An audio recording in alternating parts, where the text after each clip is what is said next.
오늘부터 100일간 정기국회가 시작됩니다.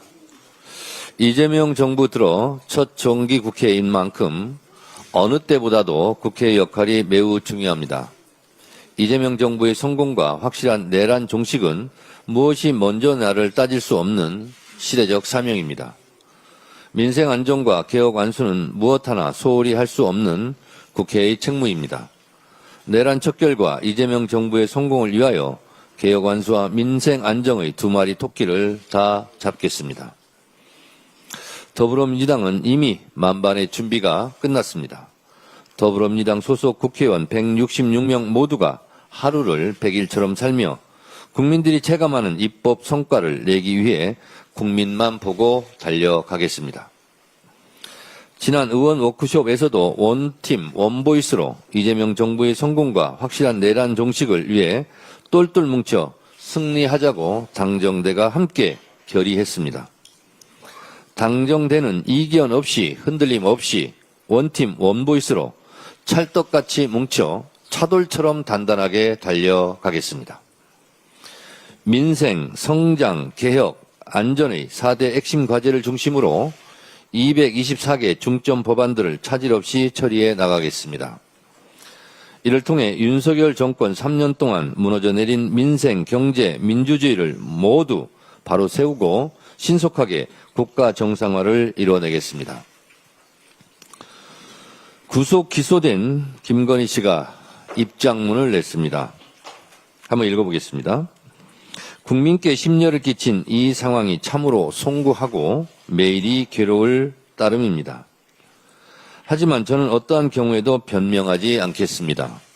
가장 어두운 밤에 달빛이 밝게 빛나듯이 저 역시 저희 진실과 마음을 바라보며 이 시간을 견디겠습니다. 특검 검사님들께 감사하고 교도관님들과 변호사님들께도 감사하고 고맙습니다. 앞으로 특검이 끝날 때까지 잘 부탁드립니다. 고 했습니다. 김건희 씨에게 묻습니다. 국민께 진짜 송구합니까? 어떠한 변명도 하지 않았습니까? 특검 검사들께 진짜 감사하고 고맙습니까? 새빨간 거짓말입니까? 아니면 어줍지 않은 신파극 연기입니까?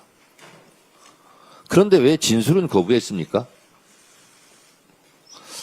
어두운 밤 달빛은 남편 윤석열의 호수 위에 비친 달그림자에 대한 부창부수 콤비네이션 플레이입니까?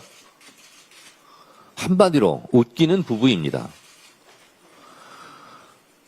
김건희 씨, 손바닥으로 하늘을 가릴 수는 없습니다. 국가망신 꼴불견 부부가 참여하는 길은 감옥에서 조용히 자신을 성찰하고 반성하며 여생을 보내는 길입니다. 제발 조용히 하십시오. 특검이 끝날 때까지 잘 부탁드린다고 했는데 특검은 곧 끝나지 않습니다. 김건희 씨, 당신께서 지은 죄가 너무 많아서 특검을 더 연장해야 할 것 같습니다. 김건희 특검은 김건희 여죄를 끝까지 밝히기 위해 기간 연장을 해야 합니다. 내란 특검은 윤석열 죄를 끝까지 파헤치기 위해 또한 기간 연장을 해야 합니다. 기간 연장을 하겠습니다. 개혁은 골든타임이 중요합니다. 이재명 대통령께서도 말씀하셨듯이 지금 대한민국은 역사적 변곡점에 놓여 있습니다. 저는 흡사, 해방 전국, 반민특위 상황과 비슷하다고 생각합니다. 그때 친일파 척결이 시대적 과제였다면 지금은 내란 세력 척결이 시대 정신이고 시대적 과제입니다. 내란 척결이 반민특위처럼 좌절되고 실패할 수는 없습니다. 헌법을 공격했던 헌법의 적, 민주주의를 파괴했던 민주주의 적들인 내란 세력을 발본색원하고 다시는 내란의 꿈을 꿈꿀 수 없도록 확실하게 청산하겠습니다. 검찰개혁, 언론개혁, 사법개혁의 3대 개혁은 늦지 않게 타임 스케줄대로 처리하겠습니다. 개혁은 타이밍입니다. 개혁을 거부하는 사람이 지금까지 권력을 과도하게 행사해온 지배 카르텔입니다.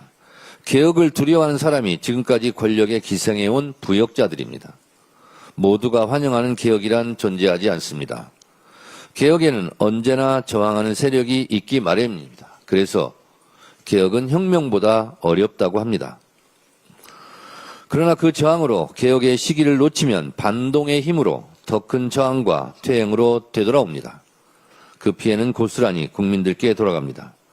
더불어민주당은 개혁의 골든타임을 절대로 실기하지 않겠습니다. 검찰개혁, 언론개혁, 사법개혁, 3대 개혁의 시대적 과제를 이번 정기국회에서 반드시 완수하겠습니다.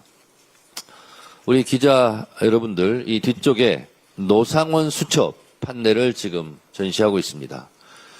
이 노상원 수첩 판넬은 당대표실 복도에 상시적으로 게시해 놓고 전시하겠습니다. 이 노상원 수첩의 내용을 우리가 어찌 잊을 수 있겠습니까? 노상원 수첩은 무고한 시민들을 참혹하게 잔인하게 살해하려고 했던 계획입니다. 만약에 12.3 비상계엄이 성공했더라면 이재명 대통령도 이 세상 사람이 아니었을 것이고 지금 발언하고 있는 저도 불기에 객이되어서 어디에서 제 훈령이 구천에서 떠돌아다닐지도 모르는 일이었습니다. 이재명 대통령과 저만 죽었을 것이 아니라 여기 보면 수백 명, 수천 명을 살해해서 영연백에 넣어서 시신도 찾을 수 없게 아마 5.18 때처럼 안매장했을지도 모를 일입니다. 국민 여러분, 노상원 수첩을 우리가 한시라도 잊어서는 안 될 것입니다. 이 노상원 수첩이 상징하듯 민주주의와 헌법을 파괴하려고 했던 것만이 아니라 무고한 시민들을 실제로 죽이려 했던 살해 계획, 살인 계획을 우리는 잊어서는 안 되겠습니다. 내란 세력과 비타협적으로 그들과 함께 싸워서 이겨야 하고 내란 세력을 척결해야 되는 이유는 바로 이 노상원 수첩을 보면 알 수 있습니다. 국민 여러분, 노상원 수첩을 모두 상기하시기 바랍니다. 이상입니다. 다음으로